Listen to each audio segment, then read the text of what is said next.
శ్రీరామకృష్ణ దైవంతో సహజీవనం.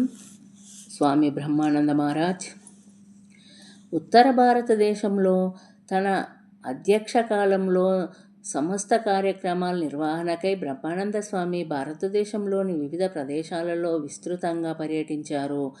1903 సంవత్సరంలో మధ్యకాలంలో ఆయన వారణాసిలో 1 నెల పాటు వసించారు. అక్కడ ఆర్థిక సమస్యలతో ఉన్న రామకృష్ణ అద్వైత ఆశ్రమ సహాయం నిమిత్తము విరాళాలు వసూలు చేశారు.